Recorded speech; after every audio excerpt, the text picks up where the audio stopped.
मुझ में है योग्यता, कर सकता मैं सब कुछ, ना कोई रोक सकता। यीशु की मैं रचना, रचा उसके समान। कहने से थम जाते हैं ये आंधी और तूफान। झुकाऊं आसमां ये, हिलाऊं हर पहाड़ में, चलूं मैं पानी पे भी यीशु में विश्वास से। खोलूं अंधों की आंखें, भरूं मुर्दों में सांसें। सुन लो सब कान वालों मेरी हर एक बातें।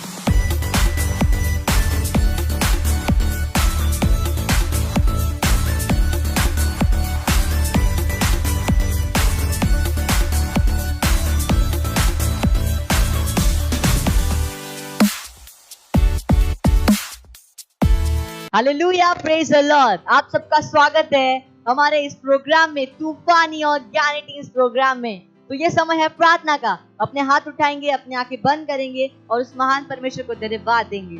ओम दालाराबा शेख ग्रेन बोन दालाराबा शांति प्रभु रेखा बाबा ली रामा का बाया लाराबांदे प्रभु शांति लाराबा रेन दाब्रबा का बाया लाराबांदे प्रभु सोन तोलोरबो मानदे प्रभु शाक्रीन दलरबा रेखा बाबा लीरा बकांदे प्रभु शांति प्रभु रेन दलरबा शाते रेबो रांदे प्रभु दलरबा साक्रे लेप्रेन दलरबा शाक्रे ओरा बाबा लीराबा ओरा बांदे प्रभु शांत लरबा ओ दलरबा शांत लरबा रेन दलरबा शांति प्रभु दलरबो साते रेबो दलरबा रेन का बाया लरबा अंदा प्रभु शोन दलरबा रेखा बाया रबांदा प्रभा शाते रे बो ओंदोलोरबो मांदे प्रभुंदला रबा शांता रबांदा प्रभांदा रबा।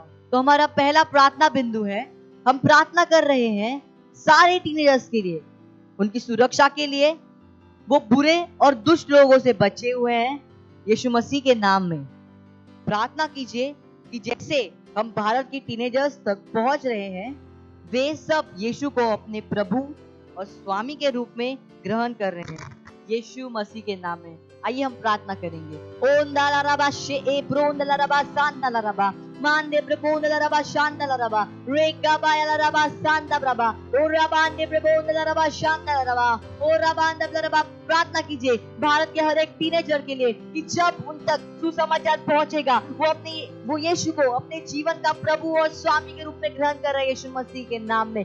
मानते प्रभु दालाराबाजा ओरा का दालाराबाजा रेका बाबा लीरा बागांदे प्रभु दालाराबा शांति प्रभु राका बाई लीरा बागा माया दालाराबा शोन थालाराबा रेखा बाई लीरा बागा ओरा काबा ओरा बांदे प्रभु दालाराबा शांति प्रभु रांदे प्रभु दालाराबा शांति प्रभु रांदे प्रभु काबाया दालाराबा शांति प्रभु ले रे बोन दालाराबा सा। ओ धन्यवाद परमेश्वर। मांदे प्रभु दालाराबा शांति प्रभु रेखा बाया दालाराबांदे प्रभु दालाराबा शांति ले रे बो राका बाई ब्रबा ओन दालाराबा सेन दालाराबा रेखा बा ई ब्रबा गांदे प्रभु दालाराबा शांति दालाराबा रोन दालाराबा साक्रे ए ब्रबांदे प्रभु दालाराबा शांति प्रभु रांदे प्रभु दालाराबा शेक्रे ले प्रेन दालाराबांदे प्रभु ग्रात दालाराबा साथे रे बो रांदे प्रभु ले रे बो दालाराबा शांति दालाराबा जा ओ दालाराबा शांति प्रभु दालाराबा शांति ब्रबा ओ रबांदे प्रभु दालाराबा शांति प्रभु दालाराबांदे प्रभु दालाराका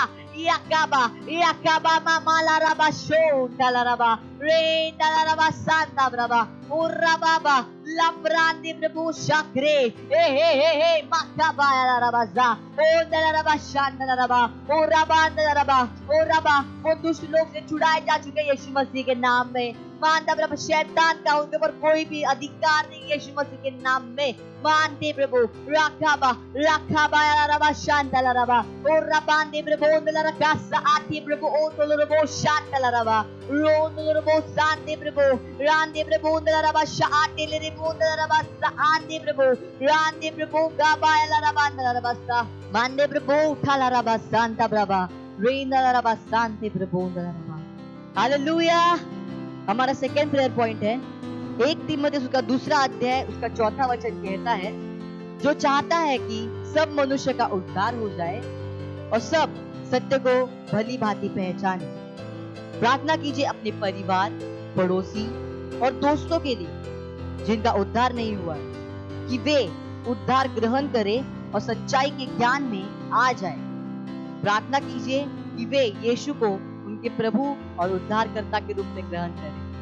आइए हम प्रार्थना करते हैं। मानते प्रभु शाक्रेन दलरबांदे प्रभु दलरबो शांते प्रभु रांदे प्रभु दलरबा जानते प्रभु दलरबा शाक्रे ले प्रेन दलरबा शांते प्रभु दलरबा जानते प्रभु रे बाबा लीरा बाका बाया दलरबांदे प्रभु शांते दलरबा ओ रबान दलरबा दलरबा शा ओ रबान दलरबा साबला रबांदे प्रभु रोको वो। आप अपने परिवार वालों के लिए प्रार्थना कीजिए, अपने पड़ोसियों के लिए प्रार्थना कीजिए, अपने दोस्तों को याद रखने प्रार्थना कीजिए। मानते प्रभु रांदे प्रभु शाती ने बोंदलरबाजा मानते प्रभु गबाया लरबा शाती प्रभु दलरबाजा और रबांदे प्रभु गबाया लरबा ए बोंदलरबा और रबांदे प्रभु ओ लरबा वो यीशु मसीह को ग्रहण कर रहे हैं। मानते प्रभु दलरबा और रबांदे प्रभु रोको बोलो रोबो शांदलरबा और वो मसीह में एक सैनिक बन रहे हैं। मानते ग्रे एम्ब्रो ओ थलरबा और रबांदे प्रभु ले प्रेन दलरबा शाक्रे दलरबा और रबांदे प्रभु दलरबा शाती रे बोंदलरबा और रबांदे प्रभु शाक्रे दलरबा दलरबा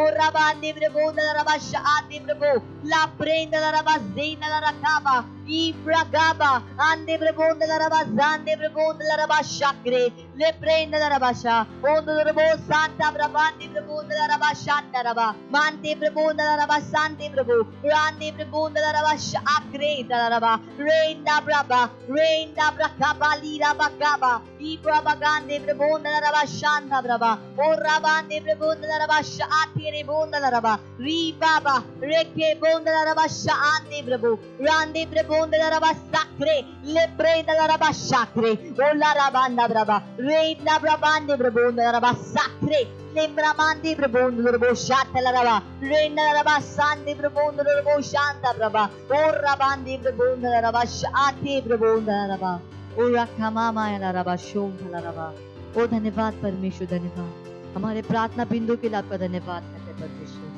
जिन भी बिंदुओं पे हमने प्रार्थना की है, हर टीनेजर अपने जीवनों में यीशु को ग्रहण करा यीशु मसीह के नाम में, कोई भी उसको इनकार नहीं कर पाएगा यीशु मसीह के नाम में। धन्यवाद। इस प्रार्थना को प्रभु यीशु मसीह के नाम में करते हैं, आमीन, हालेलुया। बने रहिए हमारे साथ, आपके लिए और भी एक्साइटिंग चीजें आ रही हैं।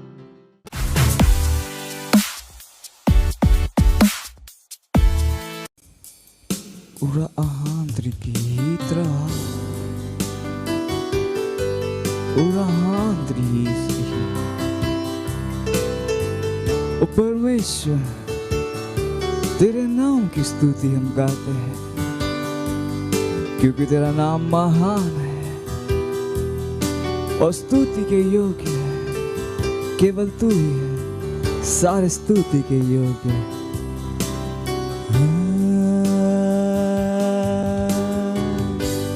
तेरे नाम की स्तुति मैं गाता हूँ, प्रभु नाम की स्तुति मैं गाता हूँ, कि तेरा नाम है महान और स्तुति के योग्य है।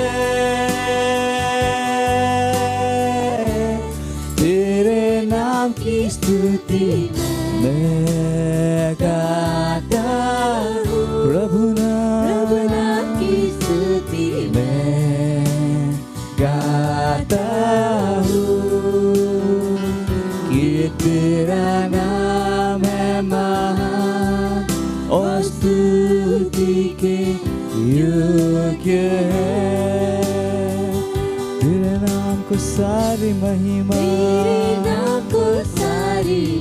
महिमा मैं देता हूँ, प्रभु नाम को सारी महिमा मैं देता हूँ, कि तेरा नाम है महान और स्तुति के योग्य है। तेरे नाम को सारी महिमा मैं देता हूँ, सारी महिमा तेरे नाम को देता हूँ, क्योंकि तेरा नाम महान है और स्तुति के योग्य है।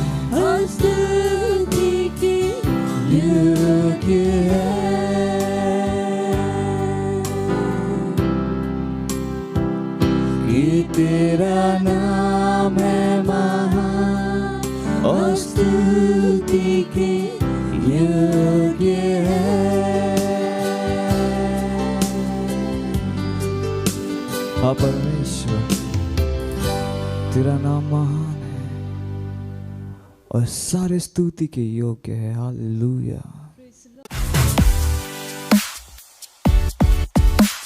Hallelujah, praise the Lord. आप सभी का स्वागत है आज के हमारे तूफानी और ज्ञानी टीम्स प्रोग्राम में। और ये समय है टीवो रैप्सोडी का और आज का संदेश है पास्टर क्रिस की ओर से, क्रियान्वित अर्थात अपने जीवन में परमेश्वर की आशीषों को शुरू करो। Praise the lord, hallelujah. Bible का वचन लिया गया है इफिसियों उसका पहला अध्याय 3 वचन कहता है, हमारे प्रभु यीशु मसीह के परमेश्वर पिता का धन्यवाद हो कि उसने हमें मसीह में स्वर्गीय स्थानों में सब प्रकार की आत्मिक आशीषें दी है। Praise the Lord. चलिए कुछ बात करते हैं। हमारा आरंभिक वचन नहीं करता कि परमेश्वर हमें आशीष देने वाला है, यह कहता है कि उसने हमें आशीष दी है। यह एक अद्भुत वास्तविकता है और सुंदर भाग यह है कि उसने कोई शर्त नहीं है। Praise the lord, hallelujah. आप पहले ही आशीषित किए गए हैं।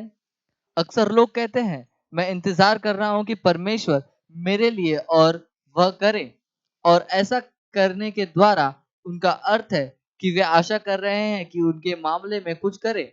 यदि ऐसा कुछ है जिसके लिए आप परमेश्वर का इंतजार कर रहे हैं कि वह आपके लिए इसे करे, तो मैं आपको बताना चाहता हूं कि परमेश्वर इंतजार कर रहा है कि आप कुछ करें। Praise the lord, hallelujah. और उस बदलाव को लाए जो आप लाना चाहते हैं। Praise the Lord. इफिसियों का पहला अध्याय 3 वचन में समझने के लिए 2 बातें हैं। पहला यह है कि आत्मिक भौतिक स्तर को नियंत्रित करता है। इसका अर्थ है कि यदि उसने आपको सारी आत्मिक आशीषों से आशीषित किया है तो आप पृथ्वी की सारी आशीषों से आशीषित है, छोटा बड़े में शामिल है। दूसरी बात है, परमेश्वर आपसे किसी भी वस्तु को रोक कर नहीं रख रहा है। उसने पहले ही सब कुछ कर दिया है। आपको उसके वचन पर काम करने की आवश्यकता है और जो उसने पहले ही कर दिया है उसे अपने जीवन में वास्तविक बनाओ। Praise the lord, hallelujah. दूसरा राजा उसका 7वां अध्याय 1 वचन कहता है, हमें बहुत ही निर्देशित करने वाली बात कहता है, एलीशा इज़राइल के बच्चों और उनके राजा के साथ साथ इंतजार कर रहा था कि परमेश्वर कुछ करे और इज़राइल की आर्थिक स्थिति को बदल दे। लेकिन तब कुछ ऐसा नहीं हुआ जब तक एलीशा ने वचन नहीं दिया। यहोवा को वचन सुनो। यहोवा यो कहता है, कल इसी समय शारोन के फाटक से सआ भर मैदा 1 शकेले में और 2 सआ और जो भी 1 शकेले में के बिकेगा। कल इसी समय शमरोन के फाटक में सआ भर मैदा 1 शकेले में और 2 सआ जो भी 1 शकेले में बिकेगा। GNB। जब उसने यह घोषणा की तब पर देश की अर्थव्यवस्था 24 घंटे के अंदर बदल गई, ठीक जैसा कि उसने कहा था। अपने हृदय में और अपने मुंह में परमेश्वर के वचन के साथ अपने जीवन को नियंत्रण लो। Praise the lord, hallelujah. और आप और गहराई में जानने के लिए पढ़ सकते हैं 1 कुरिन्थियों उसका 3 अध्याय 21वां वचन और 2 पत्रस उसका 1 अध्याय 3 वचन। Praise the Lord. और ये समय घोषणाओं का, अपने हाथों को उठा लीजिए, अपने आंखों को बंद कर लीजिए और मेरे पीछे घोषणा कीजिए, मैं अब्राहम की बीज हूं, विश्व पर राज्य और शासन करने के लिए जन्मा। मैं बहुतायत में चल रहा हूं क्योंकि सारी वस्तुएं मेरी है। मेरा जीवन परमेश्वर के अनुग्रह, महिमा और महानता की गवाही है। ना केवल मैं आशीषित हूं, मैं परमेश्वर की आशीषों और भलाई का वितरक भी हूं। Praise the lord, hallelujah. और आप दैनिक बाइबल अध्ययन योजना कर सकते हैं जिसमें आप पढ़ सकते हैं 1 वर्षीय बाइबल अध्ययन योजना में यूहन्ना उसका 14वां अध्याय 15 से 31 वचन और पहला अध्याय 1 से 2 अध्याय। Praise the Lord. और आप 2 वर्षीय बाइबल अध्ययन योजना कर सकते हैं जिसमें आप पढ़ सकते हैं मरकुस उसका 14वां अध्याय 1 से 11 वचन और गिनती उसका 12वां अध्याय। Praise the lord, hallelujah. और ये समय एक्शन पॉइंट जानने का, और आज का हमारा एक्शन पॉइंट है वचन पर विश्वास करो, बोलो और इस पर काम करो। अपने जीवन में परमेश्वर की आशीषों को क्रियान्वित करने का यही तरीका है। Praise the lord, hallelujah. मुझे विश्वास है आप सब उत्साहित है, तो जुड़े रहिए हमारे साथ, आपके लिए और भी इंटरेस्टिंग चीजें आने वाली है।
the kingdom, I'm a big boy now.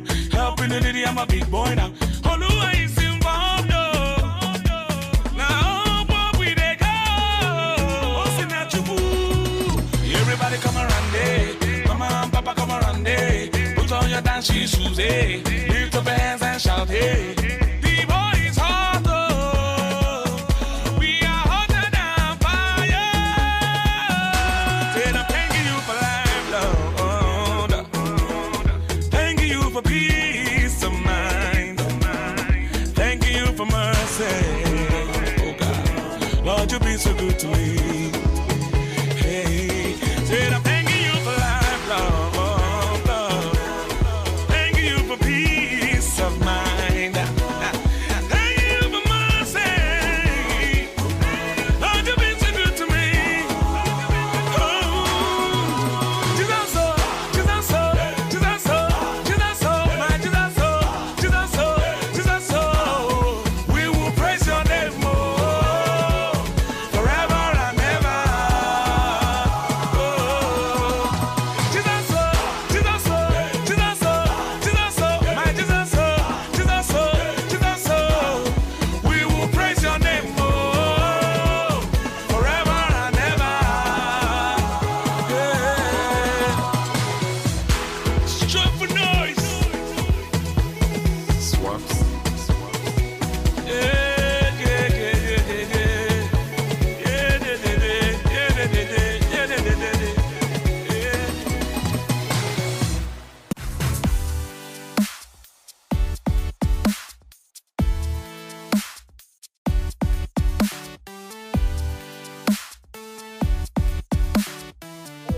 क्या हालचाल है भाई? अरे भैया सब सही है यार।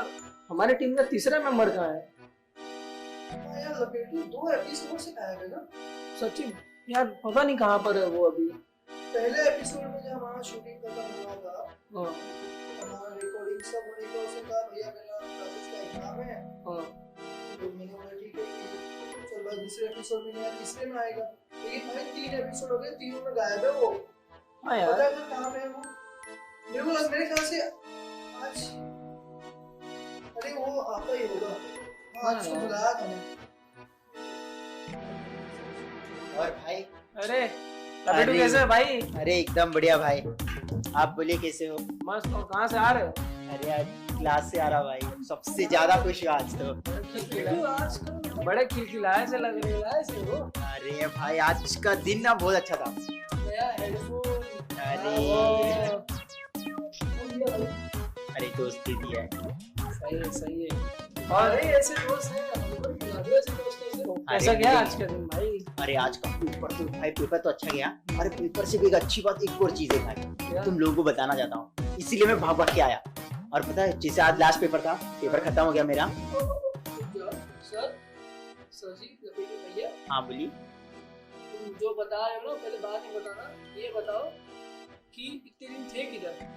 अरे एक्चुअली जो पेपर तो चालू था, आपको तो पता था मेरा एग्जाम का पेपर चालू है, तो उसके लिए एग्जाम का तुमने कहा था कि दूसरा एपिसोड मिस होगा, तीसरे एपिसोड में मैं वापस आ जाऊंगा। हाँ 3 एपिसोड हो चुके हैं, तुम तीसरे एपिसोड में गायब थे, कहाँ थे और आ रहे हो सीधा आज? एक्चुअली वही टॉपिक बताने के लिए मैं आया हूँ। हाँ, क्यों नहीं आया? बोलो। एक्चुअली क्या हुआ था, जैसे मेरा पेपर खत्म हो गया, पेपर खत्म होने के बाद तो एक मैं बता रहा, अच्छा ठीक है मैं बता ही देता आपको। एक लड़की को देखा मैंने। अरे तभी चेहरे पे ललाहट सी आ रही है। अरे नहीं बहुत सुंदर थी यार वो, आप सोच नहीं सकते हो तब यार, जब मैं एग्जाम दिया ना वो मेरे पीछे बैठी थी। अरे ये तो पॉइंट है, एग्जाम मैंने देने से पहले मेरे को उसने पेन मांगा था, मैंने पेन दिया, मैं देखा नहीं था मैं उसको वो कैसी है बोल के। जब पेपर खत्म हुआ, जब मैम पेपर लेने आई, पेपर दिया सब कुछ, तब देखा वो पेन वापस दे रही थी, थैंक यू बोलो भाई। देख के ना मतलब 2 लॉटरी लग गई मेरी, एक तो एग्जाम खत्म, दूसरी तो एग्जाम ढंग से लिखा है कि नहीं लिखा है? भाई एग्जाम अच्छा से लिखा। तो अच्छा नाम रोशन। अरे वो तो है ना भाई। और ऊपर से पता है मैंने ऐसा ही बात करते ना, तो उससे मैं बात किया, ऐसा ही बात करते करते उसका नंबर लिया मैंने। ओ खाना भाई। अरे बात ऐसा नहीं, मतलब सिर्फ नॉर्मल है, कैजुअली व्हाट्सएप पे थोड़ा बहुत चैटिंग करने के लिए, तो ऐसा ही नंबर मांगा भाई। डीपी देखा भाई मैंने, इतनी सुंदर दिख रही थी ना उसमें भी, आप देखोगे क्या? मैं दिखाऊं आपको? एक मिनट।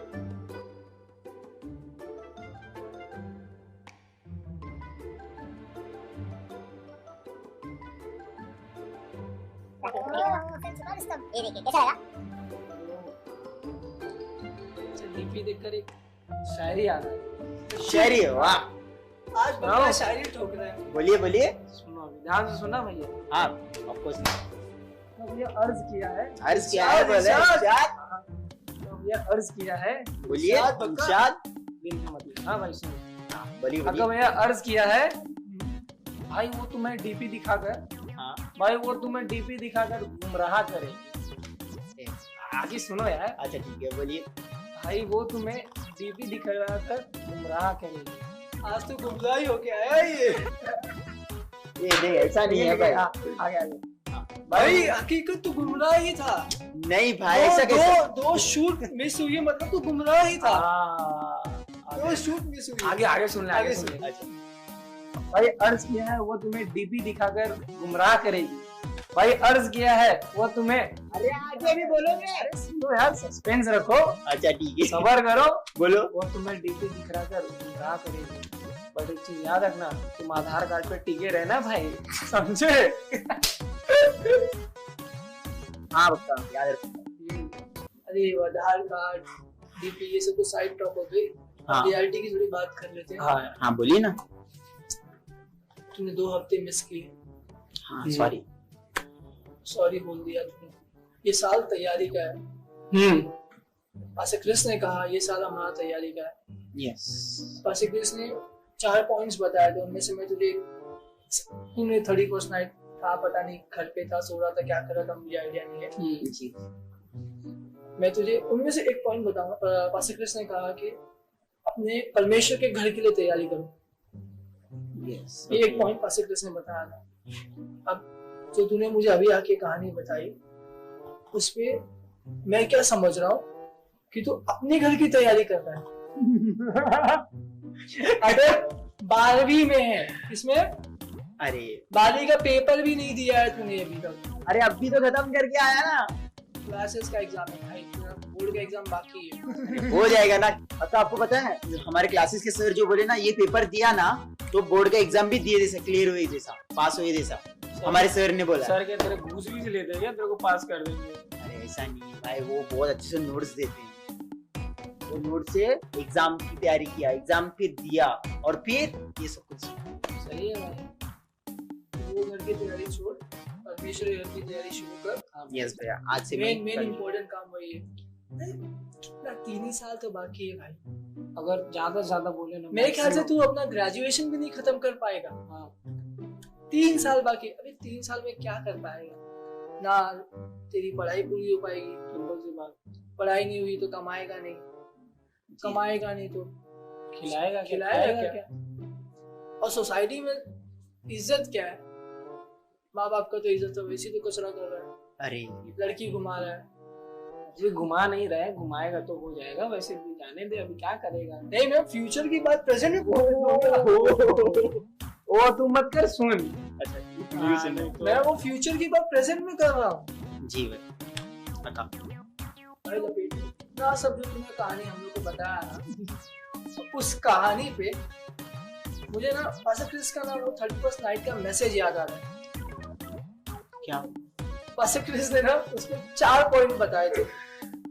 उस 4 पॉइंट में से ना मैं तुझे एक पॉइंट बताता हूँ। पास्टर क्रिस ने बताया कि परमेश्वर के घर के लिए तैयारी करो।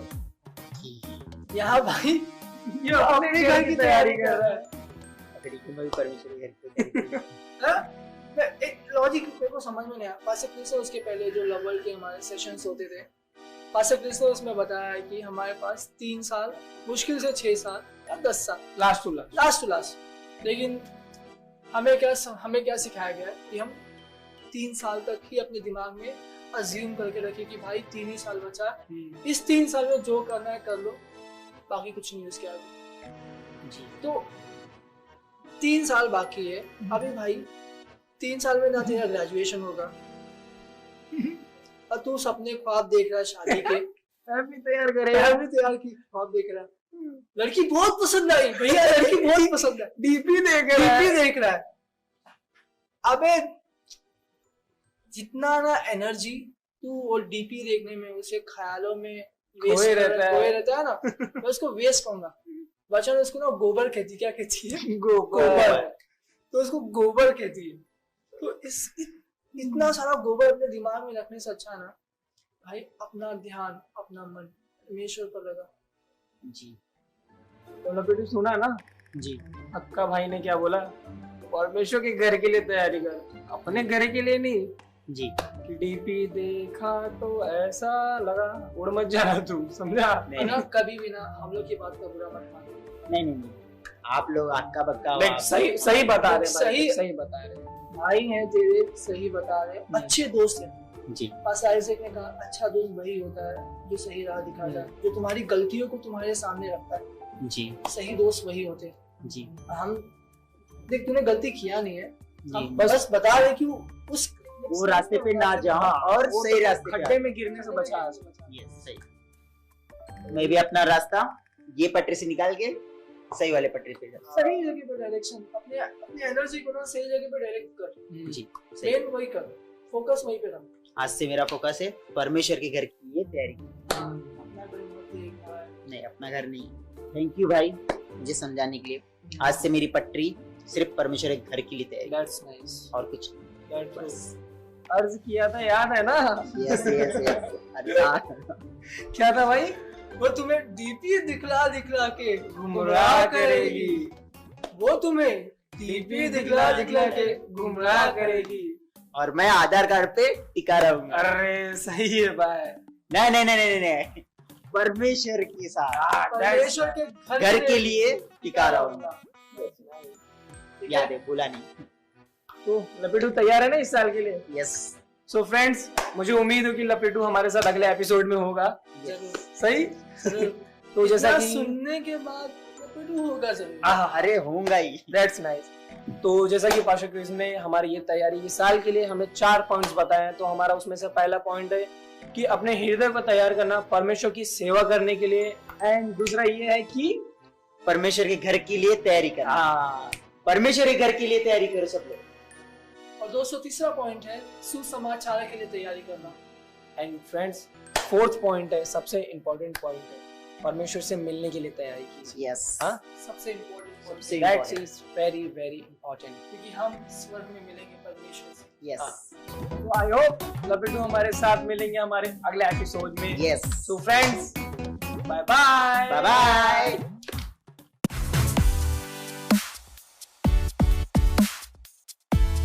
हेलो, स्वागत है आपका फिर से एक बार हमारे प्रोग्राम तूफानी और ज्ञानी टीन्स में। और ये हमारा सेगमेंट है सवाल आपके जवाब हमारे।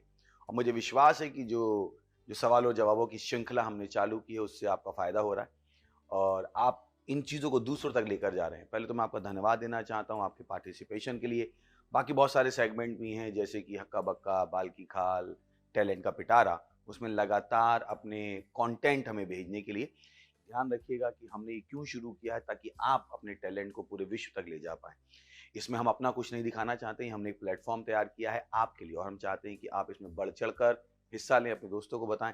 ये प्रोग्राम सबके लिए है, हर क्रिश्चियन के लिए, हर नॉन क्रिश्चियन के लिए, किसी भी डिनोमिनेशन के लिए, क्योंकि जो हम बातें कर रहे हैं वो हर व्यक्ति की ज़रूरत है। तो आज मेरे पास फिर से 2 पैनलिस्ट हैं। एक हैं जाने पहचाने चेहरे रिया, इनके लिए हम ताली बजाएंगे। और दूसरी तरफ है नई पैनलिस्ट पर जानी पहचानी होंगी साक्षी, जिनको आपने डांस में देखा। साक्षी के लिए ताली बजा सकते हैं। थैंक यू साक्षी, वेलकम आपका। और साक्षी एक बहुत अच्छी स्केटर भी हैं और मुझे विश्वास है किसी दिन हम इनका इसी एपिसोड में देखने वाले हैं, कभी और देखने वाले हैं। इसी एपिसोड में आप इनका स्केटिंग का टैलेंट भी देखेंगे। तो हम शुरू करने वाले हैं आपके सवालों के साथ। और जैसा हमने कहा कि हमें विश्वास है कि हम एप्रोप्रिएट जवाब दे पाएंगे। और कहीं भी आपको लगता हो कि नहीं, आपको और बातचीत करने की ज़रूरत है, हमारे नंबर यहाँ पर स्क्रीन पर डिस्प्लेड हैं। बेझिझक होकर आप हमसे बातचीत कर सकते हैं। हमें खुशी होगी आपकी स्पेसिफिक चीज़ों को सुलझाने में। हो सकता है शायद कुछ एग्जाम्पल्स के साथ आप हमसे पब्लिक में बात ना कर पाएँ, पर प्राइवेट में आप हमसे कभी भी डिस्कस कर सकते हैं। अगर आप स्कूल कॉलेजेस में हैं तो आप हमारे साथ जुड़ सकते हैं, मूवमेंट में हिस्सा ले सकते हैं, हम आपको ट्रेन कर सकते हैं कि आप इसके लिए और कैसे अवेयरनेस क्रिएट कर सकते हैं। सो यहाँ पर हम शुरू करने वाले हैं हमारे सवालों का सिलसिला। और कौन करने वाला है शिनू? सर मैं। अच्छा, रिया करने वाली। एक्सपीरियंस है तो वो कह रहे हैं पहली बॉल मैं झेलती हूँ, बाकी इसको। तो हमारा पहला सवाल है, can bullying impact health? Beautiful. मुझे विश्वास है कि जब हम जवाब दे रहे हैं तो आपको हमारे पिछले एपिसोड्स देखने पड़ेंगे ताकि आपको पता लगे हम किस कॉन्टेक्स्ट से आ रहे हैं, क्योंकि अगर आप पहली बार प्रोग्राम देख रहे हैं तो आप कहोगे ये पहला कौन सा सवाल है, क्योंकि आप शायद बुलिंग के बारे में जानना चाहोगे। तो ये सारी चीज़ें हम पहले भी डिस्कस कर चुके हैं। पर इस सवाल पे आते हुए कि can bullying impact health? Yes, bullying does impact health. Now किस एक्सटेंट तक हेल्थ को इम्पैक्ट करेगा डिपेंड करता है कि सामने वाला कैसा है, उसका मेंटल स्टेटस कैसा है। अगर मेंटल स्टेटस बहुत स्ट्रांग है तो शायद उसके हेल्थ पे इम्पैक्ट ना करे, डिपेंड करता है। बट अगर जवाब देना चाहें, yes, on a general note, yes, bullying does impact health. हमारा सुसाइड प्रिवेंशन का प्रोग्राम चलता है और वहाँ पर 20 से 30% सुसाइड जो होते हैं वो बुलिंग की वजह से होते हैं, जो हमारे स्टैटिस्टिक्स हैं। और बच्चे बहुत ट्रॉमेटाइज्ड हो जाते हैं। मैंने आपको एक एग्जाम्पल भी बताया था, कैसे एक लड़का स्टैमरिंग कर रहा था और उसने अपनी पढ़ाई छोड़ दी। कहानी शायद मैंने ख़त्म किया नहीं कि मुझे नहीं पता, पर उस कहानी का अंत ये था कि उसने पढ़ाई छोड़ दी केवल इसलिए मान कर कि वो स्टैमर करता, जबकि वो स्टैमर बिल्कुल भी नहीं करता। तो yes, bullying does impact health and that's why awareness is required, कि हम उसको अवेयर कर पाएँ। बहुत से लोगों को पता ही नहीं होता है जो वो कर रहे हैं वो कितना खतरनाक हो सकता है। तो yes, bullying does impact health. हमारा दूसरा सवाल है, many of the teachers, school or colleges know about bullying. Why don't someone take any action? And if taken, why don't they sustain with same rule of not doing the same? बहुत अच्छा सवाल है। यही कारण है कि जब भी हम किसी चीज़ को सुधारना चाहते हैं, it requires collaboration of different kind of stakeholders. कोई भी प्रॉब्लम अपने आप में सॉल्व नहीं हो सकती। जैसे अभी बुलिंग का ही है तो इट रिक्वायर्स स्टेक होल्डर्स वहाँ पर आएँ, पेरेंट्स वहाँ पर आएँ, उस पर बातचीत हो। और तो ये कहना कि बुलिंग को रोकने के लिए लॉ नहीं है, ऐसा बिल्कुल भी सच नहीं है। बुलिंग को रोकने के लिए बहुत सारे लॉज हैं, बहुत सारे रेगुलेशन हैं, पर जैसा कि लोगों को पता ही नहीं होता। पहली बात तो बुलिंग में सबसे बड़ी चीज़ होती है, कभी कभी विक्टिम को पता ही नहीं लगता कि उसकी बुलिंग हो रही है ना, उसको कभी रियलाइज ही नहीं हो पाता कि उसकी बुलिंग हो रही है। और उसको उसका फिर इम्पैक्ट पता नहीं होता है कि ये अगर मैंने उसको यहाँ पर कुछ नहीं किया तो ये किस हद तक जा सकता है, क्योंकि वो सोशल स्टिग्मा जुड़ा होता है कि अरे मैं बताऊंगा तो मेरी कहीं और ज़्यादा बुलिंग ना हो जाए।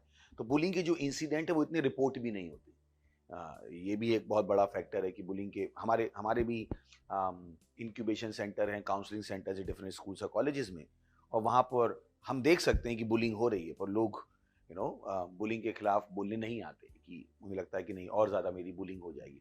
तो जब हम कहते हैं कि why teachers don't take the action, मुझे नहीं पता कितनी बार टीचर्स के पास रिपोर्ट आती ही है, कि कितनी बार रिपोर्ट आती है और कितनी बार टीचर को उसकी ग्रेविटी समझ में आती है। It requires lot of training. इसमें बहुत सारी ट्रेनिंग की ज़रूरत है, टीचर्स को ट्रेन करने की ज़रूरत है कि बुलिंग को समझ पाएँ कि बुलिंग किस हद तक हो चुकी है, कहाँ पर इंटरवेंशन की ज़रूरत है। कभी कभी इंटरवेंशन की ज़रूरत नहीं होती, कभी कभी जो विक्टिम है वो अपने दिमाग में भी मान सकता है कि उसकी बुलिंग हो रही है, जबकि शायद उसकी बुलिंग ना हो रही हो। ये भी फैक्टर है। तो जनरली अब स्कूल की बात आती है तो इज्जत की बात आ जाती है, टीचर को अपना ही काम बहुत सारा है, तो कभी भी टीचर भी इन्वॉल्व होना नहीं चाहते। अरे यार मैं क्यों इस लफड़े में पढ़ूं, मेरा काम है, मैं करके निकल जाता हूं। तो बहुत सारे फैक्टर उसमें आ जाते हैं। तो जब सवाल पूछा जाए कि क्यों नहीं करते हैं, शायद उनको उसका इम्पैक्ट नहीं पता है, उनको उसकी इम्पोर्टेंस नहीं पता है कि किस हद तक ये लोगों को इम्पैक्ट कर रहा है, कहाँ से बच्चों की पढ़ाई में प्रॉब्लम शुरू हो गई है, क्यों बच्चे गलत चीज़ें कर रहे हैं। इनफैक्ट कभी कभी पीयर प्रेशर जो बुलिंग है, यानी कि तू करके दिखा, तुझ में हिम्मत है तो सिगरेट पी के दिखा, तुम में हिम्मत है करके दिखा, क्या तू शादी से पहले वर्जिन रहेगी, पागल है क्या, ऐसा कोई करता है आज की दुनिया में।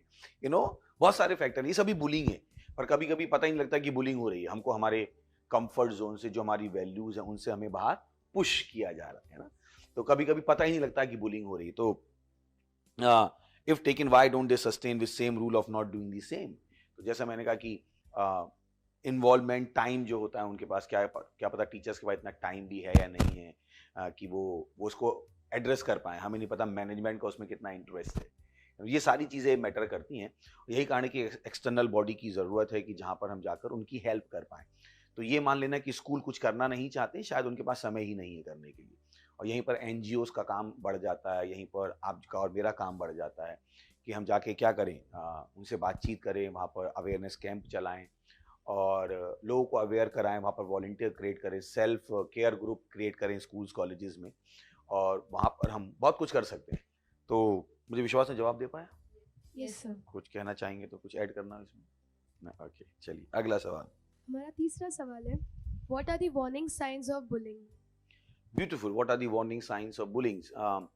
अगर आपने कुछ सवाल सुने हो हमारे पहले, जो लोगों ने सवाल पूछे थे कि एक लड़का जिसकी बुलिंग हो रही है वो बात नहीं करना चाहता है, वो लोगों से दूर रहता है, उसमें उदासी हो गई है, ये सारे वार्निंग साइंस है कि नॉर्मल बिहेवियर से डिविएशन हो गया है ना। एक तो सबसे पहला होता है कि सेक्लूजन, अपने आप को अकेला रखना बहुत बड़ी चीज़ हो जाती है।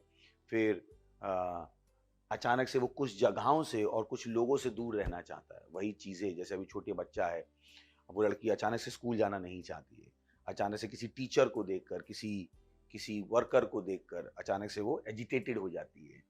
कुछ दोस्त हैं जो पहले अच्छे दोस्त थे, अचानक से दोस्ती खत्म हो गई है। कुछ सवाल हैं जो बच्चे घर आके पूछने लगते हैं, mummy do I really look that bad? तो अगर आपको बुद्धि है तो आप उस सवाल से बहुत कुछ पढ़ सकते हो, कि because it's a very different question. Am I looking good? Is a different thing. But Mama, do I look really bad? तो अब आपको समझ में आना शुरू हो गया कि उस पर हिट किया जा रहा है, उसको बॉडी शेमिंग की जा रही है, और बॉडी शेमिंग की वजह से अब उसके जो सवाल हैं वो बदल गए हैं। जनरली एक लड़की मम्मी से पूछेगी, mummy am I looking beautiful? या लड़का कहेगा, mummy am I looking smart? But when the question is changing, तो वार्निंग साइंस है, डिफरेंट वार्निंग साइंस है जहाँ से आप रिलेट कर सकते हो। उसका एनर्जी लेवल कम हो गया है और वो अपने आप में रहने लगा है। ये बुलिंग के वार्निंग साइंस हैं। और जहाँ पर बातचीत करना बंद कर दिए, जब, मैं नहीं कह रहा हूँ कि हर बार जब बच्चे बातचीत करना बंद करते हैं तो माँ बाप को इंटरफेयर करना चाहिए, पर कभी कभी बच्चे घर में बात नहीं करते। जो मेरा एक्सपीरियंस है, जो हमने काउंसिल करते हैं हज़ारों लाखों लोगों की, उसमें एक चीज़ है कि सुसाइड से पहले बच्चे बात नहीं कर रहे, तो माँ बाप को लगा नॉर्मल है, टीनेजर की उम्र है, थोड़े दिन में रिकवर हो जाएंगे। उसकी भी एक थ्रेशोल्ड है ना। मुझे समझ में आता है कि अगर बच्चे को बुखार है तो आप कितने दिन तक वेट करोगे, आपकी भी एक थ्रेशोल्ड होगी। मेरे घर में भी थ्रेशोल्ड थी कि मुझे नहीं पता आज की थ्रेशोल्ड क्या है। तो अगर 2 दिन से ज़्यादा बुखार रहता ना तो मम्मी डॉक्टर के पास ले जाती थी, पर हाँ 2 दिन में उनको लगता था सही हो जाएगा। तो मैं समझ सकता हूँ माँ बाप की तरह, दोस्त की तरह। मुझे एक इंसिडेंट याद है, हम बोरीवली के एक इंजीनियरिंग कॉलेज में गए थे लेक्चर में, तो उनके डीन ने मुझे बाद में बताया कि थैंक यू, इस लेक्चर के लिए हमने बातचीत की थी सुसाइड प्रिवेंशन के ऊपर। वो सब कुछ जुड़ा हुआ है, वो आखिर डिप्रेशन के ही साइन है वो। तो बुलिंग में भी डिप्रेस हो जाता है आदमी, तो वो साइंस नॉनदलेस सेम है। तो उन्होंने कहा कि थैंक यू मुझे बताने के लिए। हम लोग वो अपनी बात कर रहे थे, उससे पहले वो कॉर्पोरेट वर्ल्ड में थे और अभी कॉलेज के डीन हैं। तो वो मुझे बता रहे थे कि कॉर्पोरेट वर्ल्ड में उनका एक दोस्त था और वो अचानक से सबसे उसने डिस्टेंस बनानी शुरू कर दी। तो हम लोगों को लगा अरे नहीं, चलो अपने आप में रहना चाहता है और छोड़ देते हैं, और मालूम पड़ा उसने सुसाइड कर लिया। तो बताने के लिए कि वार्निंग साइंस बहुत सारे हैं, और मुझे विश्वास है कि इनसे आपकी बहुत कुछ हेल्प हो जाएगी। जहाँ पर आप, ये लैंग्वेज बहुत मैटर करती है। याद है कि जब इंसान का मन बदलता है उसकी लैंग्वेज बदल जाती है। इंसान और उसकी लैंग्वेज एक है, पर कभी कभी मुझे लगता है साइकोलॉजी हर एक को पढ़ाई जानी चाहिए। हमने मैथमेटिक्स को, फिजिक्स को, केमिस्ट्री को कंपलसरी सब्जेक्ट बना दी। मेरे हिसाब से psychology, relationship intelligence, money management, है ना, how to keep your body, these are the ones we should be taught, because these are practical things. But मुझे नहीं लगता कि सिखाए जा रहे हैं कि अपनी आंखों को कैसे सही रखने का है, चश्मा कैसे ना लगे, बहुत सारी चीज़ें। ओके, कुछ कहना चाहेंगे इसमें आपको लोग? सर मेरा इसमें एक सवाल ये है कि अगर जो वार्निंग साइंस है, अगर हमें किसी के अंदर वो साइंस दिख रहे हैं, तो अभी कोई बच्चा ऐसा भी हो सकता है जिसकी बुलिंग होती है, वो एनॉयड फील करता है, सबसे लड़ता है, झगड़ता है, इरिटेटेड फील होता है। तो हम कैसे रिकॉग्नाइज करें कि बुलिंग का ही वो शिकार है, या उसका किसी के साथ झगड़ा हुआ हो या कुछ और इशू हो, वो हम कैसे रिकॉग्नाइज करें और हम उस चीज़ को कैसे दिखा पाए, कैसे लोगों को बता पाए और कैसे अवेयरनेस क्रिएट कर पाए, कैसे डिफरेंस आप कर पाए, क्योंकि एक साइन दो परेशानियों की वजह से भी आ सकता है। तो वहाँ पर वही जो हम कहते हैं कि बातचीत करना शुरू करो उसके बाद, कि आपने कम से कम कुछ देख लिया है और अब आप डेसिफर नहीं कर पाते। जैसे अभी कोई बीमार भी हो जाता है तो डॉक्टर को समझ में नहीं आता कि निमोनिया है कि टाइफॉइड है क्या फ्लू है, फिर क्या ब्लड टेस्ट करना पड़ता है, you have to go deeper.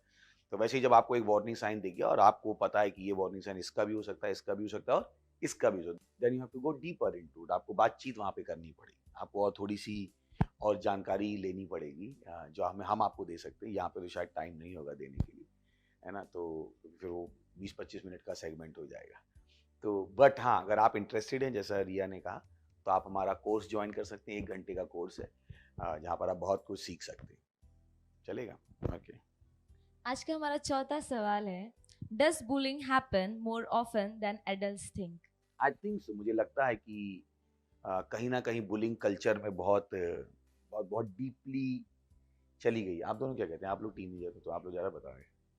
हाँ, आपका क्या है? ये सर एक्चुअली जो एडल्ट सोच रहे हैं इस वक्त की बुलिंग, मतलब नॉर्मली लोग बोलते हैं बुलिंग ये है वो है, बट जो कॉलेज के लोग हैं जो एक्चुअली उसको एक्सपीरियंस कर रहे हैं उनको पता है कि कितना डेंजरस है। नॉर्मली अभी मैं फर्स्ट ईयर में हूँ, तो नॉर्मली जो फर्स्ट ईयर में जाते हैं बच्चे कॉलेजेस में, तो जो लास्ट ईयर के स्टूडेंट्स होते हैं वो फर्स्ट डे में ही उनको देख के पता चलता है हाँ ये ना थोड़ा पढ़ाकू टाइप का लग रहा है, ये कमज़ोर सा लग रहा है, इसको ले लेते हैं, देन उसको चिढ़ाएंगे, ये करेंगे वो कर फर्स्ट डे में ही।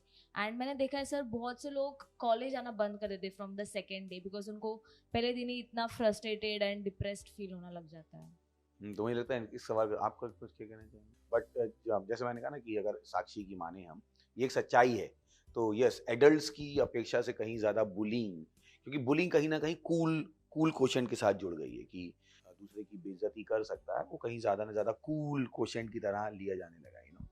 वही है कि बुराई लोगों को ज़्यादा अट्रैक्ट करती है, अच्छाई लोगों को लगती है संत बाबा जी, अरे ये तो चप्पू है, ये तो लल्लू चप्पू है, इस तरह से होने लगा आजकल।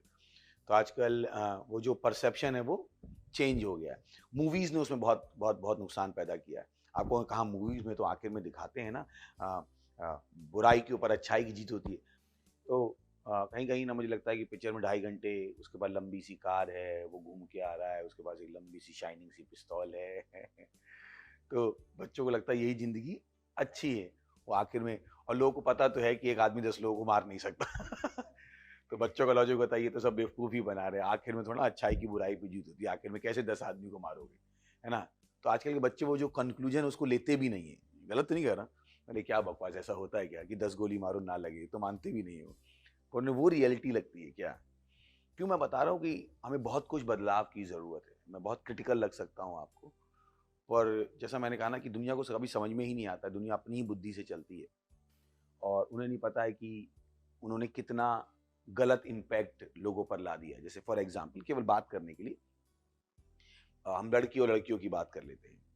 अब एक लड़की को लगता है कि जब वो लड़कों की तरह काम कर सकती है तो वो बहुत पावरफुल है, और मुझे लगता है कि लड़कों ने लड़कियों की मेंटेलिटी के साथ खिलवाड़ किया।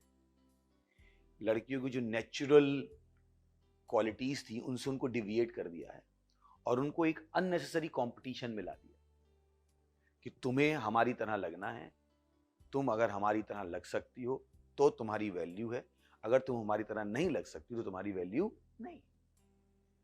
मुझे ये चीजें दिखाई देती, पर मुझे नहीं पता पूरे समाज को ये चीजें दिखाई देती कि जब मैं देखता हूं तो मैं कहता हूँ वाह, ये तो गेम खेला जा रहा है अच्छा सा, और लड़कियों ने वो गेम को बाय कर लिया। तो लड़कियां भी हम लड़कों से कम नहीं है।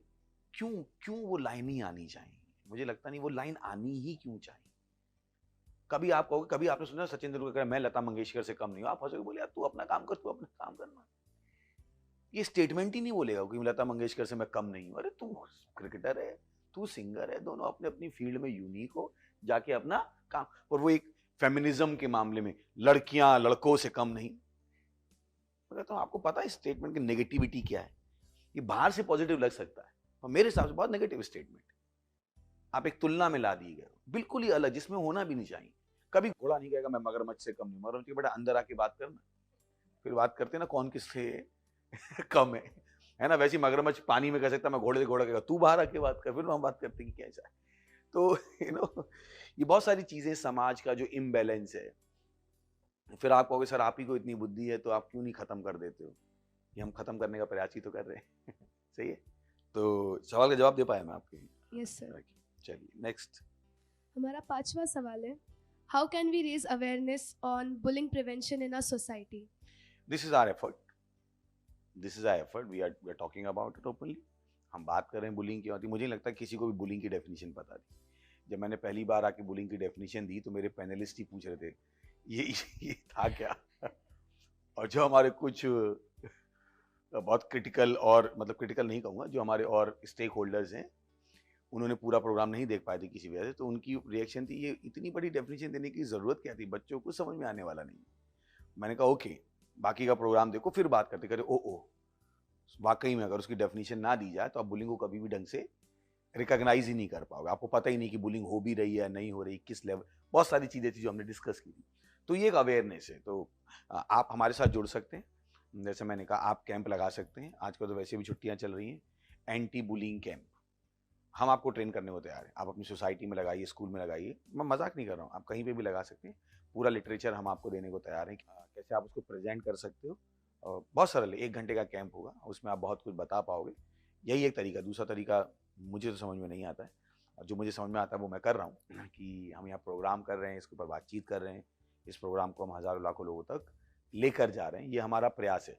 यही एक तरीका है कि you have to talk about it. आपको बात करनी है, आपको सोसाइटी में कैंप लगाने हैं, स्कूल में कैंप लगाने हैं। It can be tough job but it has to be done. So I think, आप लोग क्या कहने के? सर इसमें एज मैटर करता है? मतलब कि कोई पर्टिकुलर एज लिमिट है? नहीं, कुछ नहीं। अगर आपको लगता है आप कॉन्फिडेंट हो, आप बात कर सकते हो, हमें कोई परेशानी नहीं है। हम अगर 8 साल के भी हो और आपको लगता है कि आप कर सकते हो, तो मुझे लगता है आप कर सकते हो। तो मुझे पता है आप सवाल पूछने का मतलब है कि जो फैसिलिटेटर है उसकी एज की है, शायद सवाल ऐसा ही था आपका। Yes sir. कि जो फैसिलिटेटर है वो किस तरह की एज वाला होना चाहिए। क्यों नहीं, प्रोटोगोनिस्ट 8 साल का भी हो सकता है, 10 साल का भी हो सकता है। आखिर में 8-6 साल के बच्चे अच्छे डांस कर लेते हैं, अच्छी तरीके से बोल लेते हैं। तो कोई उसमें एज लिमिट नहीं है कि वो किस लेवल पे बातचीत कर सकता है। तो मुझे लगता है अगर छोटा है तो उसकी ज़्यादा सुनी जाएगी, कि अगर ये छोटा बच्चा बुलिंग के बारे में बात कर रहा है तो मुझे लगता है ज़्यादा इम्पैक्टफुल हो जाएगा। हाँ, थैंक यू। आज का हमारा 6th क्वेश्चन है, can effect of ragging, bullying stay on someone's mind forever? It does haunt many people lifetime. How can we overcome that phase and forget it? Yes, तो इसमें बहुत सारे 3 सवाल मुझे लग रहा है ना। पहला तो है कि can effect of ragging, bullying stay on someone's mind forever? Yes, it can stay forever, है ना। लंबे समय तक रह सकता है, बहुत लंबे समय तक रह सकता है। और अल्टीमेट डिसीजन लोग ले सकते हैं। मैंने जैसे कहा कि हमारे पास ऐसे बहुत सारे एग्जाम्पल हैं जहाँ पर उसका इम्पैक्ट लोगों को 5-5 साल रहा, 10-10 साल रहा। मैंने वो स्टैमरिंग का ही आपको बताया। तो yes, it can remain, it can remain, it can remain. And फिर अगला था कि it does haunt many people life time. Yes, it does. How can we overcome that phase and forget it? That's why you need counselling. आपको counselling की ज़रूरत है। आपको बातचीत करनी पड़ेगी, एक सर्टिफाइड साइकोलॉजिस्ट से मिलना पड़ेगा, काउंसलर से बातचीत करनी पड़ेगी, मेंटल हेल्थ वर्कर से बातचीत करनी पड़ेगी। जैसा हम यहाँ पर आपसे बातचीत कर रहे हैं, अगर आप एक विक्टिम हैं बुलिंग के या रैगिंग के और इसने आपकी मेंटल स्टेट को प्रभावित किया, हमारे नंबर स्क्रीन पर हैं, फिर से आप हमसे बातचीत कर सकते हैं। हमें खुशी होगी, बिकॉज उससे निकला जा सकता है। ये नहीं कि नहीं निकला जा सकता। बहुत सी बार को लगता है कि नहीं, और जो आसपास के लोगों को लगता है ये तो दिमागी है, ये तो इंसान को मजबूत होना पड़ेगा। नहीं, कभी कभी नहीं सोच पाता आदमी। That's what we call critical thinking. हर आदमी हर एक तरीके से नहीं सोच सकता। कुछ लोग है they can think on the go, कुछ लोगों को बैठ के सोचना पड़ता है, प्लानिंग करनी पड़ती है। हर आदमी की अपनी एक कैपेसिटी है। तो कुछ लोग हैं जो अपने आप को उस चीज़ से निकाल सकते हैं, कुछ लोग जो अपने आप को नहीं निकाल सकते। It becomes cluttered in their mind, और ज़्यादा सवाल उनके पास आने लगते हैं और वो उससे निकल नहीं पाते क्योंकि जवाब उनके पास नहीं होते। तो इट रिक्वायर्स काउंसलिंग। इसमें काउंसलिंग की ज़रूरत है कि हम स्टेक होल्डर्स को लाएँ, काउंसलिंग करें। और यही कारण है कि हम बहुत कुछ करते हैं इस क्षेत्र में और हमें खुशी होगी अगर आप हमारे साथ वॉलंटियर बने। कुछ कहना है आप दोनों? हाँ सर, मेरे पास एक एग्जांपल ये है कि जैसे अभी क्वेश्चन था कि कैन इफेक्ट और bullying stay on someone's mind forever. तो जब मैं स्कूल में थी 8th स्टैंडर्ड में, मेरी एक फ्रेंड थी, काफ़ी अच्छी फ्रेंड थी।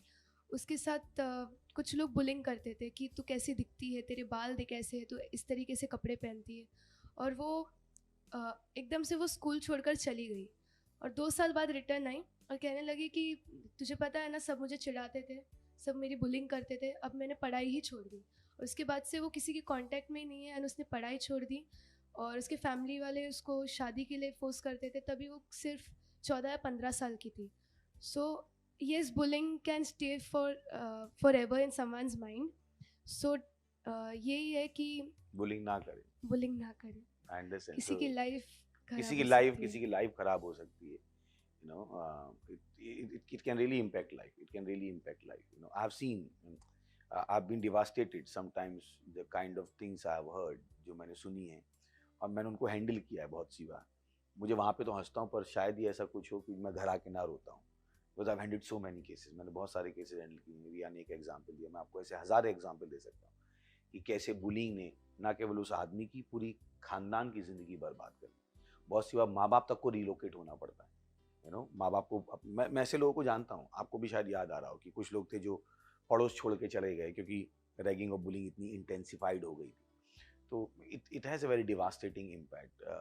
यू नो, मैं हमेशा कहता हूँ कि फन और बुलिंग में थोड़ा सा अंतर है. अगर आपके मज़ा से किसी को सज़ा मिल रही है, वो बुलिंग है. To as a bottom line, अगर आपके मज़े से किसी को सज़ा मिल रही है, वो वही बुलिंग हो गई. तो मज़ा अपने आप में भी हो सकता है, आप अपने पे जोक कर लो. न्यूट्रल जोक्स भी हो सकते हैं, पर कभी कभी हमने उस विषय में सोचा ही नहीं. हमें लगता है मजाक का मतलब है दूसरे की मजाक. नहीं, मजाक का मतलब है सिचुएशनल मजाक हो सकती है, चीज़ों के ऊपर मजाक हो सकती है. पर कुछ चीज़ें जिन पर मजाक बहुत पर्सनल हो जाती है, specially body shaming, stammering, you know, किस तरह से कोई लगता है, इज टू डिवास्टेटिंग. सो हम अपील करेंगे हमारे इस माध्यम से कि अगर आप बुलिंग में थे, प्लीज़ बुलिंग रोक दीजिएगा. क्योंकि मुझे भी पता है कि आपको नहीं पता था कि इतना इम्पैक्ट हो सकता है, बट इट डज, इसका होता है. ओके, सो हमारा आखिरी सवाल है, some movies made on bullying stories, and how did someone took revenge? However, at the end, those people were forgiven. How do we see revenge against bullying? Because people think that's another way to teach lesson. Very relevant question. कि movies बनाई गई हैं, किसी की ragging हुई और उसने उसको रैगिंग को पूरी जिंदगी भर अपने अंदर पाला, तो ये जो बुलर्स हैं उनके लिए थ्रेट है. मैं हमेशा एक चीज कहता हूँ, गली के पिल्ले को जिसको मार रहे हो, एक दिन वो कुत्ता बन के काट सकता है. तो having said that, let's come back कि no, there is no need of revenge, because understand what happens in revenge. You are suffering more than the person who has done harm to you. Suppose कि किसी ने आपको चांटा मारा, अब वो चांटा मार के चला गया, उसने चांटा मारा, वो खुश है, बाहर जाके खुश हो रहा है, और आपने उस चांटे को अपने दिमाग में बार बार प्ले किया, उस रील को बार बार प्ले किया, और आप उसको क्या कर रहे हो, बार बार उस इम्पैक्ट को झेल रहे हो. अब फिजिकल इम्पैक्ट तो चला गया, फिजिकल इम्पैक्ट कितनी देर रहेगा, है ना, बट उसका जो उस फिजिकल इम्पैक्ट को आप और गहरा लेते जा रहे हो, अपने दिमाग पर लेते जा रहे हो, अपनी स्पिरिट पे लेते जा रहे हो. क्योंकि रिवेंज का मतलब यही है. रिवेंज का मतलब है कि आप उस इंसिडेंट से गुस्सा क्रिएट कर रहे हो और अपना मन बना रहे हो. Because life is much more than taking the revenge. जिंदगी रिवेंज लेने से कहीं बढ़कर है. यू नो, अगर आपकी बुलिंग हुई है तो you can become an anti bullying crusader, कि आप मैंने झेला है, दूसरे को ना झेलना पड़े. It depends how we react to a different situation from person to person.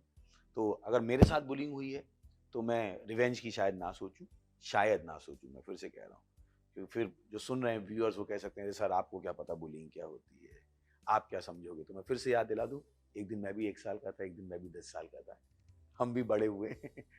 तो हमने भी बहुत डिग्री तक बुलिंग को सबने झेला है, ऐसा कोई भी नहीं झेल के नहीं आया. बट हाँ, शायद कुछ निकल गया, कुछ नहीं निकल पाया, और आज शायद वो डिग्री बहुत बढ़ गई होगी, क्योंकि यू नो बहुत सारे तरीके हैं. साइबर बुलिंग है, लोग बहुत इनोवेटिव हो गए हैं बुलिंग करने में. फ़ोन है आजकल, यू नो, फ़ोन से ही कोई आपको बार बार परेशान कर सकता है, स्टॉकिंग कर सकता है, बहुत सारे काम हैं जो वो कर सकता है. तो I don't see revenge as a solution. मुझे नहीं लगता है कि रिवेंज एक सोल्यूशन है, क्योंकि revenge can kill you before you can take the revenge. It can give you, आपको कैंसर दे सकता है, आपको ब्रेन ट्यूमर दे सकता है, आपको बहुत सारी बीमारियां दे सकता है. अगर आपको ना पता हो तो आपका हार्मोनल इम्बैलेंस हो सकता है.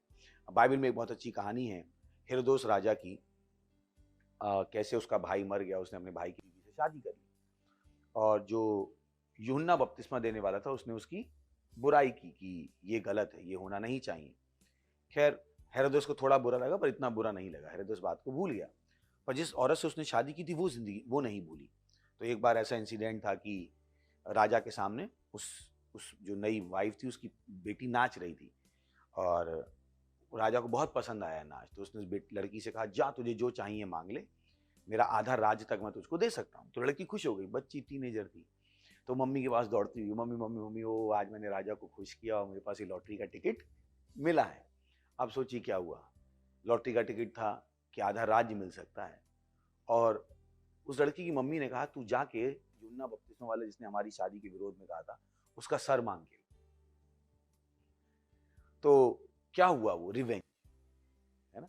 रिवेंज में जो आपकी ब्लेसिंग है उसकी जगह आप कर्ज ले सकते हो। सोचिए वहां पर आधा राज्य मिल रहा था पर रिवेंज के चक्कर में उसने क्या ले लिया, सर, जिसका बाइबल के हिसाब से उसको खामियाजा भुगतना पड़ा हो।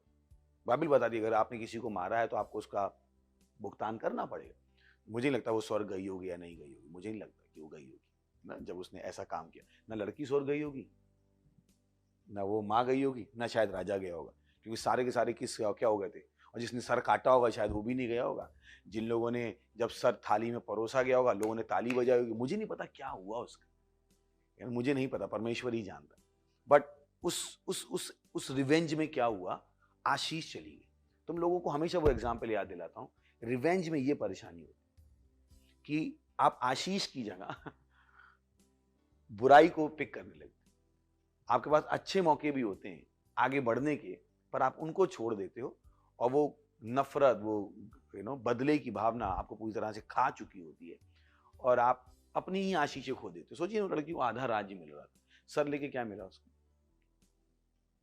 सर लेके क्या मिला, कुछ भी नहीं मिला, शायद नर्क मिला हो। तो I am not in the favour of revenge. मुझे नहीं लगता कि रिवेंज कहीं से कहीं तक भी सॉल्यूशन है, और लोगों को लग सकता है वो सिखाने का एक तरीका है, पर मुझे नहीं लगता वो सिखाने का एक तरीका है। क्योंकि अगर बदले के बदले में हम बदला लेते रहेंगे तो इस समाज को नष्ट होने में बिल्कुल भी टाइम नहीं लगेगा। यही कारण कि नियम बनाया गया है कि आपके साथ बुरा हुआ तो जाके आप नियम से बातचीत करो, कानून से बातचीत करो। कानून डिसाइड करेगा कि क्या करने का। अगर हम अपने हाथों में कानून लेने लगे तो समाज का पूरा जो संतुलन है वो बिगड़ जाएगा। तो मुझे नहीं लगता कि उसमें बदला होना चाहिए, क्योंकि बदले में, क्योंकि कभी कभी क्या पता आपको शायद ना पता 15 मिनट बाद उस आदमी को ही रियलाइज हो गया, फिर क्या करोगे। आपको लगा कि उसको रियलाइज नहीं हुआ, वो घर गया हो और शायद उसको रियलाइज हो गया हो, और वो शायद बदल गया हो। जैसे किसी ने मुझे कहानी याद है, एक इंसिडेंट याद है कि सड़क पे एक ट्रक वाले ने गाड़ी को टक्कर मार दी। तो उसमें 2 लोग बैठे थे, रियल है, मैं बता नहीं सकता, बाकी डिटेल्स मैं आपको नहीं दे सकता, पर जो दे सकता हूँ वो दे रहा हूँ। तो ये 2 भाई थे, उसमें से तो एक मना कर रहा था उसको, छोड़ना जो हो गया छोड़ना यार, अभी चलते हैं ना, अपन करा लेंगे सही। दूसरे वाले गुस्सा आ रहा था, उसने कहा नहीं नहीं नहीं ऐसा कैसे हो सकता है। तो गाड़ी से बाहर निकला, उसने ट्रक वाले को चांटा मारा, ट्रक वाला मर गया।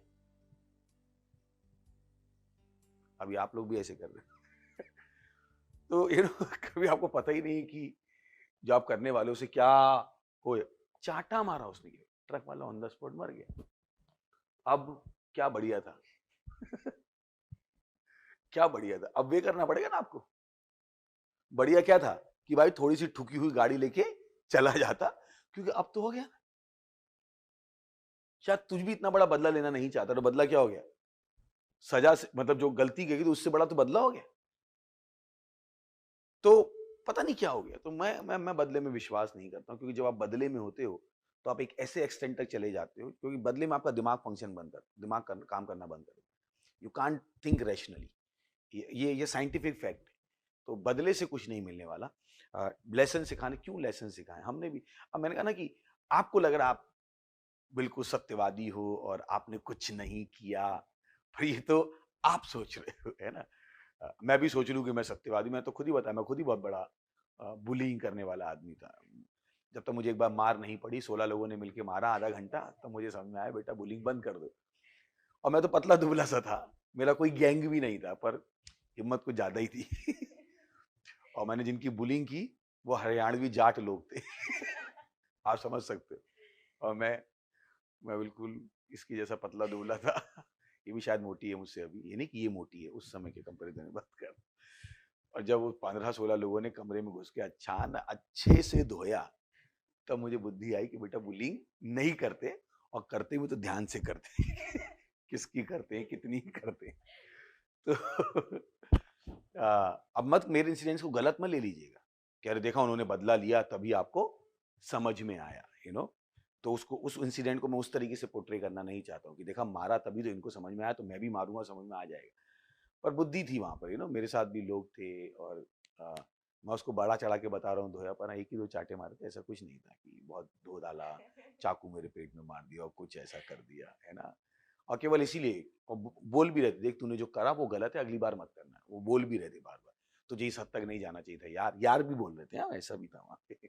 ऐसा नहीं कि वो बदला ही लेने आए थे, कभी कभी हाँ बहुत जवान थे हम लोग, तो अभी बूढ़े हैं ऐसा नहीं है, उसमें कॉलेज में थे तो थोड़ा खून ज्यादा उबल रहा था। तो वहां पे बैलेंस हो गया, पर मुझे नहीं पता हर बार बैलेंस हो भी सकता है, नहीं होता। और वो बहुत लंबा समय नहीं था, है ना। 15 मिनट बाद ही वो लोग आगे बातचीत करने की, भाई बता तू कौन है, तूने ऐसे कैसे बोल दिया हमारे इसको।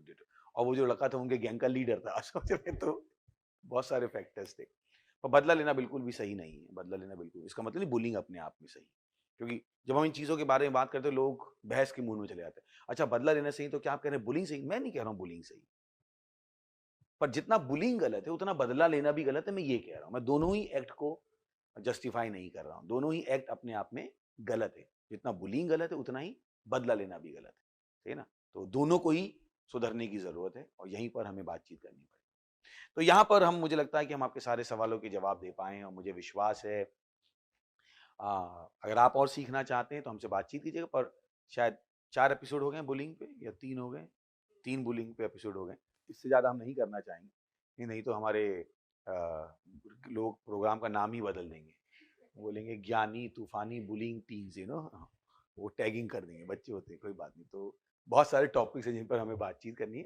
तो अगला टॉपिक यहाँ पर डिस्प्ले होगा, उस टॉपिक के ऊपर हमसे अपने सवाल भेजिएगा, और हमें खुशी होगी जवाब देने में। अभी भी प्रोग्राम में बहुत कुछ बाकी है, उसको देखते रहिएगा।